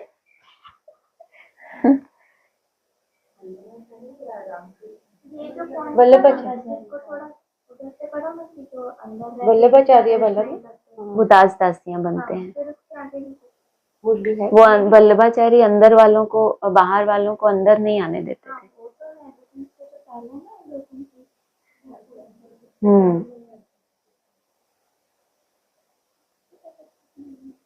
वो ढूंढना पड़ेगा। कोई नहीं, तब तक आप दूसरा पूछो, वो ढूंढ लेंगे। हाँ, तब तक आप पूछो। अच्छा। और फिर एक जनरल ऐसे कि श्रीमत पर चलेंगे तो बाबा मदद करते हैं, लाइक पूरी तरह से श्रीमत पर हमें चलने का डायरेक्शन है, पर श्रीमत पर चलते हैं, कोशिश भी करते हैं, लेकिन पूरी तरह से नहीं अगर चल पाते, क्योंकि हर एक कोई भी, जैसे बाबा ने मुरली में कुछ कहा या जो भी डायरेक्शंस हमें आत्मा मिलते समझने हैं, वाली श्रीमत नहीं वो तो हम मेहनत कर ही रहे हैं, लेकिन बेहद वाली बात कर रहे हो नहीं, या हद ऐसे? वाली, हद में भी अगर कोई डायरेक्शंस हमें मिलते हैं, फॉर एग्जाम्पल ये छोड़ना है या वो छोड़ना है, वैसा वाला, तो हमारे मन में होता है कि हमें चलना है पूरी तरह से श्रीमत पर, बाबा जो कहे वो करना है, लेकिन हर एक की कैपेबिलिटी, कैपेसिटी अपनी अपनी, वही जो बोलते हैं सब क्या, सामर्थ्य, यथाशक्ति, यथाशक्ति, तो सब उसी हिसाब से चलेंगे ना। तो उसका मतलब पूरी तरह से कोई नहीं चल पा रहा चाहते हुए भी, तो उसका क्या, जैसे उसका क्या मतलब क्यों, तो ठीक है, क्यों तो उनको पता है कि उसकी कैपेसिटी ही उतनी है, बट बाबा उस चीज को किस तरह से लेते हैं? नंबरवार पुरुषार्थ अनुसार बाबा तो कह ही देते हैं ना, जिन बच्चों को जैसा उठाना है, माना एक्सट्रीम त्याग के भी आपको पॉइंट्स मिल जाएंगे मुरली में, जिनसे लगाव लग जाए उनका मुंह भी मत देखो, ये एक्सट्रीम है, ये करना हर एक के बस की बात नहीं है। लेकिन कोई एक ऐसा होता है जो उसको भी धारण कर लेता है, लेकिन वो सबके लिए नहीं है। तो हर एक के लिए मुरली है, भले ऐसा करो, भले तुम यहाँ जाओ, भले घूमो फिरो, ये सब कुछ है ना। लेकिन फिर कोई बोला है कि जो अच्छे अच्छे बच्चे होंगे वो बाबा से कब शादी वादी में जाने के लिए पूछेंगे भी नहीं। फिर ये भी बोल दिया एक तरफ, फिर ये बोलिया भले तुम शादी आदि में जाओ, वहां जाके सेवा करो मित्र संबंधियों का। वही तो जो आपने बोला कैपेसिटी के, बाबा को पता है कि इन बच्चों को ढील नहीं देना मुझे, तो वो बच्चा जब वो मुरली पड़ेगा उसको लगेगा मुझे शादी वादी में जाना ही नहीं, बाबा ने ऐसा बोल दिया। और पास विद ऑनर का भी कुछ बोला है कि जो ऐसे बच्चे होंगे स्कॉलरशिप लेने वाले, वो कभी बाबा से पूछेंगे ही नहीं कि हम जाएं माना हमारी इच्छा है, वो पूछेंगे ही नहीं, क्योंकि मुरली में ही बोल दिया ना नहीं जाना। तो जो मुरली में बोल दिया उसके बावजूद भी पूछते हैं, इसका मतलब वो उस एक्सट्रीम वाले को नहीं कर पा रहे, तो वो उसे नीचे की राय चाहते हैं, और बाबा देता है उनको, क्योंकि सब तो एक जैसे पद पे नहीं जाएंगे ना, लेकिन दोनों तरह की बातें मिलेंगी आपको, क्योंकि भगवान तो सबका ही बाप है ना। तो जितना जो कर पाता है उसको उसके अकॉर्डिंग वो श्रीमत भी देता है, कोई ऐसे बहुत नुकसान वाली बात नहीं है उनके अंदर। वैसा फिर लक्ष्य भी तो नहीं है ना कि हम इतने ऊंचे कोई वो बने, ठीक है, और वो जितना अपने लेवल पे जितना वो कर पा रहे हैं उससे वो थोड़ा आगे का सोच पा रहे हैं, क्योंकि उनके आसपास की स्थितियां ऐसी हैं। मैं वही कह रही हूँ ना कि यथाशक्ति मतलब उसका रिजल्ट वो लंबे समय कितना ईमानदारी से किसी ने संकल्प किया है, जो बाबा ने कहा है कि आगे चल के छुटेली बन जाएंगे, जो भी आदि में भी थे वो सब छूट जाएंगे। तो कुछ तो उन माताओं ने अंदर अंदर जो भी पुरुषार्थ किया है, मतलब अभी कर ये भी बहुत गुप्त है, ये मैटर भी बहुत गुप्त है, इसको नहीं ऊपर से देखा जा सकता कि अभी कोई घर गृहस्थ में आगे चल के वो नई दौड़ी पहन सकता। ये जस्ट मैंने एक मोटी श्रीमत की बात बताई कि दोनों तरह की आती है श्रीमत, भले ऐसा करो। तो जब तक वो कोई कोई का टारगेट एकदम एक्सट्रीम का ही होता है कि जो एक्सट्रीम है ना बस वो पीछे देखते ही नहीं, क्योंकि उनको वैसी सहूलियत है, उनको ऐसे निर्बंधन कहो या कुछ ऐसे होता है ना, हर एक का अपना अपना एक संस्कार भी होता है कि जो असंभव भी उसको लगता है मुझे वही पाना है जो टफ है। होते हैं दुनिया में भी ऐसे लोग, तो यहाँ भी होते हैं वैसा। थोड़ा सा मैं ऐड ऑन करूँ, पूछना नहीं इसमें जाए ना, आप क्या बोल रहे हो? जैसे ये आपने जो पूछा कि हम सोचते हैं और नहीं कर पा रहे हैं, पर कहीं ना कहीं एक डर भी हो जाता है क्या कि मैंने नहीं किया ऐसा हो गया, तो नहीं किया ऐसा हो गया तो नहीं हुआ तो कुछ गलत होगा। हाँ, ये सब नहीं, डर वर की कोई बात नहीं होती। तो फिर भक्ति फिर क्या होता है, वो अगर डर बैठेगा ना तो वो प्रेशराइज होता है, लेकिन प्रेशराइज में वो रियल में हम नहीं कर रहे हैं। डर में क्यों करना है कोई बात, वही तो। हाँ मतलब मैं ये पूछना चाह यहाँ कोई डर की बात नहीं है, यहाँ आप जो कर रहे हो उसका आपको फल मिलेगा बस। वही बोला ना, कमाई नहीं भी हो रही घाटे में मत जाओ। आपको और बोलना है तो ये माइक रखिए।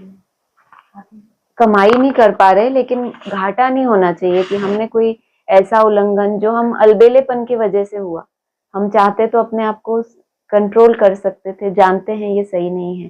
तो ज्ञान में ऐसा कुछ नहीं होता कि ये पाप कर दिया तो ऐसा हुआ, नहीं नहीं करते थे तो भी तो कुछ ना कुछ व्याधि, कुछ परिस्थितियां बनती ही रहती हैं।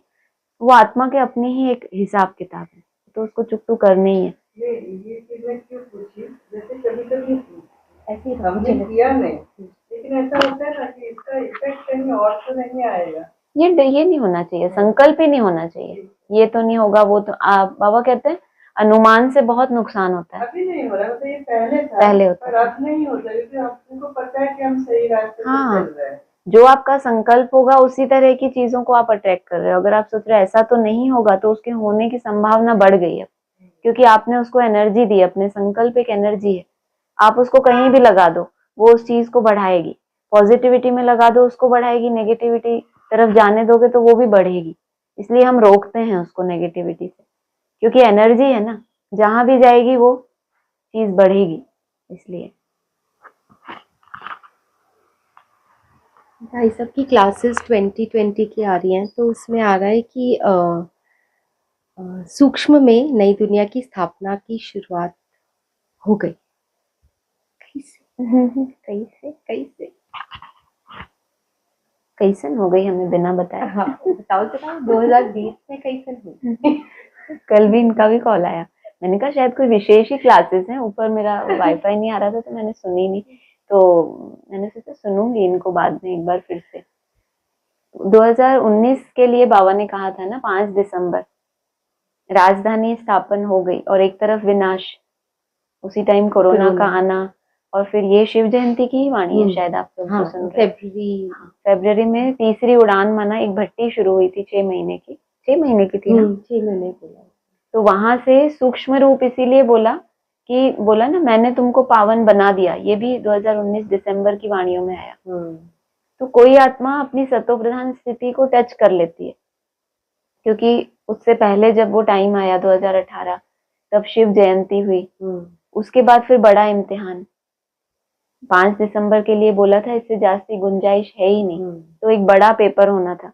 उस पेपर को क्रॉस करने के बाद तो कहेंगे ना राजधानी सूक्ष्म में स्थापन हो गई। माना जो भी आत्माएं हैं जिनका बड़ा पेपर हुआ वो स्थीरियम रहे, एक की भी बात नहीं है, पूरा परिवार ही अगर स्थीरियम रहा, किसी को कोई ऐसा अंतर नहीं पड़ा, इतना बड़ा पेपर हुआ, तो कहेंगे कि जैसे एक परिवार का ही बोला है ना बाबा ने, वो स्थीरियम हो गया, इतने निश्चय बुद्धि हो गई कि वरना नहीं तो इतना बड़ा कुछ ऐसा हो जाए तो कैसे कैसे संकल्प आते हैं, और किसी को संकल्प भी ना आया हो कोई ऐसा विपरीत कि ये क्या हो गया, तो उसी टाइम साक्षी हो गए हो, नथिंग न्यू। तो ये कितना बड़ा पेपर, और फिर उसमें स्थीरियम हो गई कुछ आत्माएं, तो उसलिए बोला सूक्ष्म में स्थापन हो गई। बस अब ये जो निश्चय का पता चला उनको, जब पेपर हुआ तभी तो पता चला कि हमने कैसा फेयर किया, कितना अच्छा उसने उसको लिखा, तो बस अपनी ये पता चल गया कि निश्चय पूरा है, लेकिन अपनी स्टेजेस को लेने के लिए अभी भी उनको पुरुषार्थ तो करना ही है। तो इसीलिए बोला सूक्ष्म में स्थापना हो गई, माना निश्चय जो मेन सब्जेक्ट है उसमें कोई भी हिला नहीं, कि नई दुनिया है तो है, पेपर होने हैं बहुत पॉजिटिव रूप में, जिसने जैसा मंथन किया उस समय, तो वो आज भी लगे हुए हैं। मतलब उसमें सूक्ष्म वाली बात आई तो स्थूल की कोई बात नहीं है कि स्थूल में कोई शुरुआत हुई, स्थूल में ही तो पेपर हुआ ना इतना बड़ा, तो सूक्ष्म में राजधानी की स्थापना, माना इंटरनल स्टेजेस का पता चला ना हर एक की, कौन कितना निश्चय बुद्धि था। सूक्ष्म में राजधानी स्थापन होती ही तब है जब कोई ऐसा पेपर हो जिसको सबने दिया, किसी ने अच्छा मार्क्स लाए, किसी ने 90, 80, 70, 60, उस हिसाब से राजधानी, कोई पीछे का, कोई आगे का, कोई सबसे आगे का, वैसा पता चला कि कौन कितना एक बल एक भरोसा है, निश्चय बुद्धि है बाप के प्रति कि हमारा कुछ अकल्याण नहीं हो सकता। और ये एक पॉइंट है ये वाला, यहाँ से ब्रह्मा द्वारा स्थापना, विष्णु द्वारा पालना, शंकर द्वारा विनाश, क्योंकि करण करावन हार तो बाप है ना, एक ही है जो करता है और कराता है। पहले किसका नाम आएगा? जो करता है, फिर जिस द्वारा कराते हैं। करण करावन हार कहा जाता है, ब्रह्मा द्वारा नई दुनिया की स्थापना कराते हैं। खुद भी करता है और फिर कराता भी है, वरना ऐसा नहीं कि खुद बिल्कुल कुछ करता ही नहीं, उसके अपने भी कुछ कर्तव्य हैं। सिर्फ द्वापर कलयुग में जो कर्तव्य करता है वो करता ही है साक्षात्कार के और फिर संगम पे, लेकिन ये जो 3 मूर्तियां इनके द्वारा जो कर्तव्य वो करा रहा है वो ब्राह्मणों के लिए। जैसे कहते हैं ना भाई साहब कई बार क्लासेस में कि ब्रह्मा कुमारी तो एक संगठन है जहाँ पे ये देवता बनने की पढ़ाई चल रही है, और भी तो विश्व में कितनी आत्माएं हैं, उनके लिए भी तो सव्यक्त ज्योतिर्लिंगम का अपना कार्य है ना। वो कैसे कराता है अव्यक्त आत्माओं के द्वारा, नहीं तो 50-60 हजार की जरूरत कहाँ थी, लेकिन विश्व में भी उसका बहुत बड़े लेवल पे कार्य चल रहा है। ये तो सिर्फ एक ब्रांच हो गई जहां से शुरुआत होगी उस दुनिया की, लेकिन और भी बहुत कुछ है उसमें, मुझे बहुत विस्तार नहीं पता, लेकिन इतना है। लेकिन कराता तो है ही, कर्तव्य करता वाला जो है वो क्या करता है, खुद क्या करता मैं है। फिर वही वाली बात बोलूंगी जो रोज बोलती हूँ, उनके बारे में कुछ भी पूछोगे तो मेरा यही जवाब आएगा अभी। ठीक है, तो ये मिली मुरली का वो पॉइंट मिला।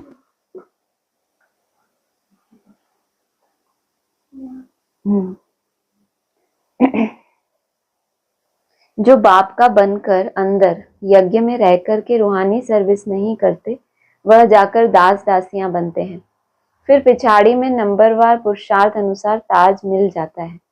उन्हों का भी घराना होता है, प्रजा में नहीं आ सकते क्योंकि वो अंदर रह रहे हैं ना, तो वो प्रजा में नहीं आएंगे, अंदर ही उनको कुछ ना कुछ ताज मिलेगा। हाँ, कोई बाहर का आए अंदर वाला नहीं बन सकता। वल्लभाचारी बाहर वालों को कभी अंदर आने नहीं देते। मतलब जो फिक्स हो गया कि ये अंदर रहने वाले और ये बाहर वाले, तो फिर बाद में कोई ऐसा चेंज नहीं होगा। 16,000 अलग होंगे। हाँ, बाहर की प्रजा तो बाबा ने बताया वो नहीं अंदर वाले बन सकते। साहूकार भी होगा तो बाहर वाला कहलाएगा, लेकिन अंदर का दास दासी है तो भी वो अंदर का कहलाएगा। बाहर वालों को 16,000 में भी दास दासी भी है, लेकिन वो सब अंदर वाले हैं। पर 16,000 प्रिंसेस कहा ना। हाँ, तो वो सब अंदर वाले हैं, यही तो बोला है। प्रजा अलग है, साहूकार अलग है। अच्छा, हाँ। बाकी साहूकारों को 1,000 की माला में भी बोला है, ये भी एक उलझा हुआ मैटर है थोड़ा सा। मतलब इस पॉइंट में ऐसा, उस पॉइंट में ऐसा। मैं से तो सरल पूछो, कुछ बोलना है? हो गया? आपका जवाब क्या है? वो थोड़ा गोल है जवाब। मैया कुछ बोल रही हैं। बोल ही रहे ना। एक पॉइंट में ऐसा बोला कि जो अंदर रह के सर्विस नहीं करते वो दास दासी बनेंगे, लेकिन वो बाहर नहीं जाएंगे, और फिर जो बाहर वाले हैं वो अंदर नहीं आ सकते, फिर वल्लभाचार्य आने नहीं देते, ऐसे भी बोला।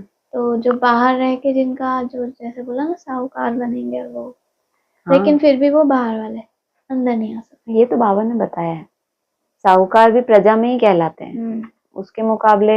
लेकिन ये भी बोला है कि 16,000 की माला में आने से अच्छा है कि साहूकार प्रजा बनो। बहुत कुछ है। हाँ, तो ये तो बात है ना कि वो बाहर रह के साहूकार बन गए और अंदर रह के वो दास दासी बने, क्योंकि उन्होंने अंदर रह के सर्विस नहीं। हाँ, लेकिन रहे अंदर ही। हाँ, भागे नहीं। खाएंगे वही जो राजा खाएगा, तो साहूकार भी अच्छा ही खाएगा, क्यों नहीं खाएगा? लेकिन उसके पास क्या कमी है? राजा तो राजा है। लेकिन वो तो राजा की प्रजा है ना, वो जो प्रजा है वो तो प्रजा ही है ना। ठीक है ना, जिसको जो अच्छा लगेगा वो लेगा, हमें क्यों? हमें थोड़ी प्रजा बनना है। सीमा में आया समझ? मैं तो अभी जवाब ढूंढ रही हूँ। अभी रिंकी मैम ने कहा कि मेरा वही जवाब है। वो कौन सा जवाब है? दादाजी। अच्छा, वो वाला। अच्छा, वो ऐसा बोलते हैं जब भी ऐसा कोई क्वेश्चन आता है तो वो कहते हैं छोटा मुंह बड़ी बात, कि मुझे नहीं बोलना इस बारे में ज्यादा। क्लैरिटी मतलब बाद में जब ऐसे तो कुछ पॉइंट। और इसमें जो दास दासी वाला है वो भी कुछ नहीं क्लियर हुआ मुझे। मतलब ऐसा जो आज आया ना उसमें यही समझ में आता है कि जो अंदर रह कर भी सर्विस नहीं करते, अरे बैठ जाइए, वो अंदर तो है, है ना। जैसे राजधानी में राजा जो खाएगा वही वो खाएगा, लेकिन बनेगा वो दास।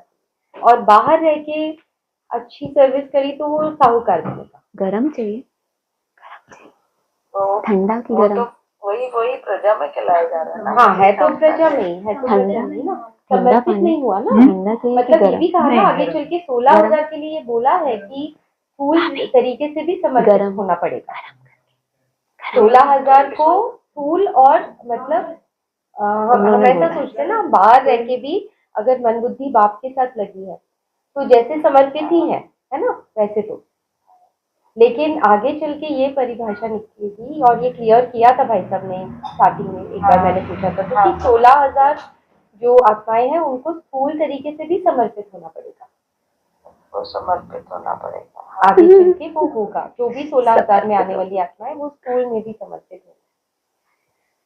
तो ऐसे में अंदर रहने वाली आत्मा जो दादा की बनने वाली है वो श्रेष्ठ कहलाएगी, या बाहर रहने वाला जिसको जो अच्छा पसंद है वही यहाँ पे बात चल रही है, जिसको जो पसंद। हम क्यों ऐसा सोचे, हमें क्या बनना हम सोचे ना, हमने दास दासी काम क्यों सोची। ओके ओके, और किसी को कुछ पूछना? शेयर करना है। अच्छा, रेनू बहन को कुछ शेयर करना है। शेयरिंग तो करनी है। आगे आ जाइए, जो आगे आके ही बोलेंगे। आइए आइए। अभी ऐसा है कि जैसे मैं पहले थोड़ा बहुत मिक्सिंग नेचर रहती थी, ठीक है, अभी मैं शांत रहती हूँ और मैं बहुत कम लोगों से बात करती हूँ। मैं मेरे में हूँ, इवन मेरे परिवार से भी नहीं। तो लोग सोचते हैं कहाँ गायब है, फिर चीजें क्या हो रही, मेरे को रिजल्ट्स मिल रहे हैं और वो रिफ्लेक्शन बाहर भी जा रहा है। तो अभी जैसे कुछ हुआ, जैसे शॉन का ही कुछ था, तो मुझे आया, मैंने फोन किया तो बोले आपके साथ तो आपके बाबा है ना। तो वो चीजें पहुंच रही है, समझ में आ रहा है कि ये क्यों चुप है और कहाँ बिजी है। तो मैं भी, हाँ सही बात है ना, बाबा तो है ना। फिर मैंने कुछ बोला नहीं, मैंने कहा कम से कम तुम लोग सुधर जाओ। तो अच्छा लगता है कि मतलब लोगों को समझ में आ रहा है कि ये क्या कर रही है, ठीक है। रिजल्ट तो उनको भी दिख रहा है, अच्छी बात है। मैं बोली और करूँ उससे अच्छा। बहुत अच्छा। आपका है कुछ? बोला था कि डायमंड्स, भले डायमंड्स उतने नहीं बन रहे लेकिन वो रुके हुए हैं, लेकिन उसका उल्टा नहीं करना है, मतलब एटलीस्ट कुछ श्रीमत का उल्लंघन नहीं और विकार में नहीं, घाटा नहीं हो जाए, मतलब एटलीस्ट वो सुन के थोड़ी राहत टाइप पहुंची है। कभी कभी मैं अच्छा भी बोलती हूँ। बहुत अच्छी। ठीक है, ओम शांति बोल दो। अशोक भाई आए, अपने आने का सबूत तो दीजिए। नहीं तो कोई बोले आए ही नहीं तो आप कहना देख लो मेरी आवाज है उसकी। ये अंदर वाले और बाहर वाले का जो डेफिनेशन है वो थोड़ा क्लैरिफाई करिए।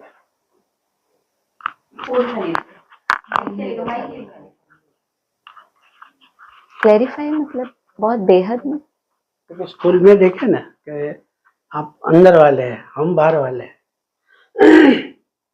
और थोड़ा बड़े रूप से देखे तो हम नई दुनिया वाले हैं और ये पुरानी दुनिया वाले हैं, ब्रह्मा कुमारी वाले। वो भी बाहर वाले हो गए, हम अंदर वाले हो गए। तो बीके वाले देखेंगे तो जो समर्पित है वो बोलता कि मैं अंदर वाले हैं, जो स्टूडेंट आते हैं वो सब बाहर वाले हैं। अभी भाई साहब की दृष्टि से देखेंगे तो वो अंदर वाले हैं और हम सब बाहर वाले हैं, ऐसा मुझे लगा। तो ये डेफिनेशन जो है ना बहुत चेंज होती रहती है। जो परिभाषा है, अंदर वाले रह जाएंगे, बाहर वाले। एडवांस में जब बाबा बोलते थे पहले बीके में, अंदर वाले रह गए समर्पित वर्ग, और जो बाहर स्टूडेंट्स थे उन्होंने एडवांस ज्ञान हप कर लिया तो वो बाहर वाले ले गए। अभी फिर एडवांस ज्ञान में भी जो अंदर वाले थे, जिनको बाबा ने सब बोला, नई दुनिया की सौगात दी है, ये बनाया, स्थूल रूप में एक एनएस बनाया, फिर वो विघटन भी हो गया, उसका मर्ज भी हो गया वो, तो फिर वो अंदर वाले रह जाएंगे। और फिर जो बाहर हैं, सूर्यवंशियों को आदि में भी अलग कर दिया था, आदि का बताते हैं ना, सूर्यवंशी संगठन से अलग हो गए। फिर बोला एक भी पावरफुल ग्रुप अगर रेडी हो जाए तो वो दूसरे को खींचकर 108 की माला बनेगी। तो वो ग्रुप जो हो गया वो फिर बाहर वाला हो गया, वो समर्पित वर्ग नहीं कहलाएगा। उस उनके हिसाब से, एडवांस के हिसाब से वो बाहर वाले हैं। नई दुनिया चेंज रहता है, चेंज होता रहता है। जैसे जैसे ड्रामा आगे बढ़ता है, रिफाइनिंग, चेंजिंग होती रहती है। बाबा एडवांस में भी हम बाहर वाले थे, हाँ। तो हम नई दुनिया में आ गए, अब आप अंदर वाले। हाँ, और जो समर्पित है अंदर एडवांस, कोई एडवांस में वो रह गए अंदर, वो रह गए अंदर, और बाहर वाले ले गए, बाहर वाले ले गए। हम भी बाहर वाले उस हिसाब से, एडवांस ज्ञान के हिसाब से हम वहां समर्पित तो नहीं थे ना, लेकिन वहां से बाहर रह रहे थे तो ले गए। जो सार रूप में ज्ञान था उसको धारण करना शुरू किया तो माना आपने कुछ लिया। अब उस परिवार में है जिस एक संगठन के लिए बाबा ने बोला है कि एक भी अगर पावरफुल तैयार हो जाए, चलो 8-9 तो नहीं बोल रहे, एक भी तैयार हो जाएगा ना तो वो दूसरे तीसरे को सब फिर जुड़ते जाएंगे। ये आगे की और भी रूपरेखा, कुछ होगा आगे के बाहर वाले फिर वहां शिफ्ट हो जाएंगे, वो तो ड्रामा फिर अंदर वाले बताएगा। रह जाएंगे नई दुनिया कोई कोई रह जाएंगे जो अंदर रह के नहीं, अभी तो बोला जो अंदर रह के नहीं सेवा करते तो दास दासी बनेंगे, लेकिन रहेंगे अंदर ही, रहेंगे अंदर ही, छोड़ लेकिन के नहीं जा रहे, छोड़ के रहेंगे। रहेंगे अंदर ही। अभी आगे का ड्रामा और क्लियर होगा। मुझे थोड़ा फ्यूचर के बारे में बोलने में और कल संकोच की है। मुरली में है वो जंप वाला, हाँ, जंप करते हैं तो हम कल तो की मुरली में आया कि सीधा जंप लेकर आप नई दुनिया में चले जाते हो। आप सीढ़ियां नहीं, ऐसे एक एक सीढ़ी नहीं, ऐसा नहीं करते आप। अच्छी बात है। कैसे जंप लगाते हो आप? नई दुनिया में है तो जंप अब भी डायमंड कहाँ, बनाते तो jump नई दुनिया में तो अभी जाना है। अभी तो बाबा ने कहा है तुम नई दुनिया में जाने के लिए पुरुषार्थ कर रहे कोचिंग हो। क्लास में है, कोटा में एक्स्ट्रा क्लासेस मिल रही हैं आपको। राजस्थान कोटा में बैठे। हाँ, तो वो नई दुनिया मतलब कोई स्थान की तो बात नहीं है। हमारे लिए नई दुनिया माना हमारे अंदर जो पुरानापन था वो हमें लगे कि अब चला गया। जैसे इन्होंने बोला कि पहले मेरा ऐसा था, अभी मेरा ये एडिशन हुआ तो नया हुआ कुछ। तो नई दुनिया में ऐसे ही जाएंगे हम। पुरुषार्थ में भी नवीनता होगी, हर दिन के पुरुषार्थ में। ऐसे नहीं पिछला महीना ऐसा, हर दिन ऐसा लगेगा आज कुछ नया करना है। नई दुनिया माना हर दिन नवीनता, आपके संस्कारों में नवीनता, संकल्पों में, सोचने का एक तरीका होता है हमारा, होता है ना, किसको क्या कहते हैं जिसका हाँ मतलब एक तरीका, वो कोई बात को उसी ही तरीके से सोचते हैं अपने संस्कारों के कारण।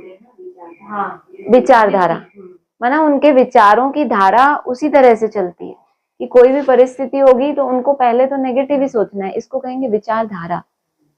वो धारा है, बहती चली जाती है, वो चेंज हो जाए।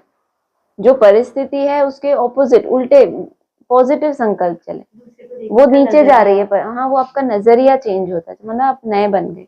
आपके अंदर बहुत से भाव होते हैं, बहुत सी भावनाएं होती हैं, कुछ ही पर्टिकुलर आत्मा के लिए उसी तरह के विचार आते हैं, अच्छे आ ही नहीं पाते। अब वहां भी चेंज हो रहा है। जहाँ होपलेस हो आप, वहां आपके अंदर शुभ भावना आ रही है, मतलब आप कितने नए बन रहे हो। मुझे ऐसे समझ आता है। बाकी ये नवीनता है जो बहुत गुप्त चीज है, जो केवल आप अपने अंदर देख सकते हो और बाबा देख सकता है। बाकी ये भी है कि जो चेंजेस आते हैं, आपको शौक नहीं है दूसरे को दिखाया जाए, लेकिन वो ऑटोमेटिक आपका वाइब्रेशन फैलता है। जो आपकी एनर्जी है, जो भी हमारी आंखें हैं, जो भी हमारा बोल है, उन सबसे वही एनर्जी निकलेगी। सामने वाले को दृष्टि से ही महसूस होगा कि इसकी दृष्टि में पॉजिटिविटी है, और यहाँ पर थोड़ा मिक्स है। कोई अंदर बाहर एक नहीं होता, उसकी दृष्टि अलग होती है। कोई इनोसेंट होता है, उसका अलग होता है। तो ये एक हम ही क्रिएट करते हैं अपने चारों तरफ। जो एक व्रत होता है ना, हमारे ही संकल्पों से क्रिएट हो रहा है, वो नया बन जाए। पहले आप लोगों के कनेक्शन में आते थे तो अलग तरह से उनको फीलिंग आती थी, अभी उनका भी वो चेंज हो रहा है जैसे जैसे आपका चेंज हो रहा है। तो ये एक बहुत बड़ा रिसर्च का टॉपिक है। जिन आत्माओं के लिए पहले नहीं पॉजिटिव आता था, उनसे मिलने का ही नहीं होता था, अरे इनको छोड़ो, अभी वहां कुछ आ ही नहीं रहा किसी के लिए, सभी एक जैसे ही लग रहे हैं, वरना हम आत्मा ही बन गए। तो वो बहुत चीजें हैं जो इसमें आती हैं, तो हर एक अपना ही जान सकता है।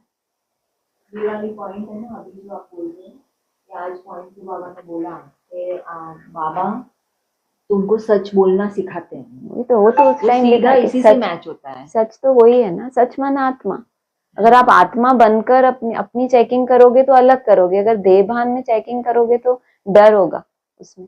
आत्मा तो ना कटती है, ना मरती है, ना जलती है। जलती नहीं माना उसको ईर्ष्या द्वेष है ही नहीं। वो ऐसा नहीं जैसे हम कहते हैं अरे मेरी नाक कट गई, वो कटती ही नहीं है, उसकी कोई नाक है ही नहीं जो वो कट जाए, तो उसका क्या कोई अपमान करेगा। तो ये सब चीजें बहुत बेहद में है।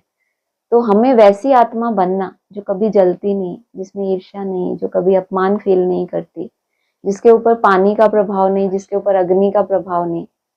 तो वो सब है ना, कि ज्ञान की किसी ने आपको पॉइंट बोली, उसी में आप हर्ट हो गए, तो फिर ये कैसे आप आत्मा हो। आत्मा तो कभी ना जल से प्रभावित होती है, वो तो डिटैच है, अपने स्वरूप में है। तो बातें हैं बहुत बड़ी बड़ी, लेकिन बनेंगे। दूसरा एक है, दूसरा भी एक। हाँ जी। जैसे हमारा विघ्न विनाशक वाला, अच्छा शुभ। जैसे हमारा विघ्न विनाशक का जो योग पूरा हुआ, योग पूरा हुआ, फिर क्या? तुरंत विघ्न शुरू हो गया। नहीं, जन्माष्टमी तक हुआ ना, उन्होंने बोला। नहीं, हाँ, जन्माष्टमी के दूसरे दिन ही सब पानी पानी सब हो गया। हमारे यहाँ तो उसी दिन हो गया था। भागवत तुरंत बाद। तो मुझे लग रहा है कि बाबा ने हमें इतना पावरफुल बना दिया, हाँ, अभी विघ्न विघ्न जैसा नहीं लगा। तो क्या तो सब उसमें से बाहर निकल आए। बोला था कि अंदर वालों के लिए कुछ नहीं है, लेकिन सारा लेके बाबा ने अंदर ही ले लिया कि तुम बच्चे सुखी रहो हमारे ही घर में। वो एक गीत आता है ना, टूटनी है बिजली मेरा घर तो है, जो अंधेरे हैं बेघर तो मेरा घर तो है, यहीं टूटो, बाहर वालों के ऊपर कोई विघन नहीं आना चाहिए। पहले बाबा ने अपने घर में ही हाँ, तो ताकि आप लोगों को ऐसा नहीं लगे कि देखो हमारे साथ ऐसा हुआ, हमारे साथ। तो बाबा ने कहा लो देखो अब तो ठीक, तुम्हारे साथ छोटा मोटा हुआ भी तो देखो, अरे बाबा के घर में इतना, तो हमारा ये छोटा मोटा क्या, तो तुम्हें वैल्यू नहीं देनी चाहिए कि देखो बाबा के बच्चे प्रभावित नहीं हो। बाबा को पता है मेरे अंदर वाले इतने पावरफुल है ना, छोटी मोटी चीजों से कोई फर्क नहीं पड़ने वाला। हाई जंप लगा के ऊपर चले गए, फिर हाई जंप लगा के यहाँ आ गए, क्या फर्क पड़ा? एक हाई जंप और बाकी, वो आज लगाएंगे, ये मेरा है। हो गया। ये जो नई दुनिया वाला बोला ना, उसमें एक मुझे ऐसा बोला है, एक लास्ट कि सॉरी, ये जो बोल रहे हैं कि हम नई दुनिया में हैं, है ना, ऐसा हमको लगता है कि हम नई दुनिया में हैं, और है भी, मतलब ऐसा कुछ गलत नहीं है वैसे तो। हाँ, मतलब पर हम उसमें जाने की, हाँ, कोचिंग क्लास, मतलब हम तैयारी तो कर ही रहे हैं। इतना तो हम समझ रहे हैं कि नई दुनिया का ज्ञान तो कम से कम हमको मिल रहा है। हम है नहीं अभी, पर हम इतना ज्ञान तो वहां का शुरू तो कर दिया हमने लेना। और ये जो अभी बात हुई कि परिवर्तन वृत्ति का, तो बाहर जो लोग रह रहे हैं ब्रह्मा कुमारीज में या एडवांस में, वहां पे भी तो ऐसे कितने बच्चे होंगे जिनके पास नई दुनिया का ज्ञान नहीं होगा, हमें जितना है, जो भी हमें मिल रहा है, हो सकता है उनको ना मिल रहा हो, लेकिन उनके अंदर वो परिवर्तन अगर आ रहा है क्योंकि बाबा की मुरली रोज सुन रहे हैं, या धारणाएं तो है ही ना, तो अगर वो ऐसा कर रहे हैं तो जैसे कि वो नई दुनिया में है, रिजर्व सीट है। हाँ, क्योंकि वो अगर परिवर्तन अपने अंदर, क्योंकि ऐसे बहुत सारे हैं, ऐसा थोड़ी है कि सिर्फ जो नई दुनिया का ऐसा प्रॉपर ज्ञान मिल गया वो ही परिवर्तन हो रहे हैं। परिवर्तन तो दुनिया में लाखों ब्राह्मण हो रहे होंगे, मतलब कुछ तो हो ही रहे होंगे। तो जैसे कि वो नई दुनिया में आ गए ना, मेरा ये कहना है, और हम आते हुए भी अगर परिवर्तन ना करें अपने पुराने संस्कारों का, तो जैसे कि हम होते हुए भी वहां नहीं, अंदर वाले रह गए, फिर वो अंदर वाले रह गए, और बाद में वो आपका वो वाला आंसर भी आ गया। वो परिवर्तन में सबको होना ही है, वो नहीं है, क्योंकि बाबा ने बोला है परिवर्तन नहीं होगा तो मैं मार खा के, हाँ, कैसे भी करके ले ही जाऊंगा, कहीं किसी से तरीके से मार भी बाबा खाए आपके बिहार में। ले ही जाऊंगा, तकलीफ हो रही है आपको, जाना चलो पूरा करो। हाँ जी, ओम शांति। ओम शांति।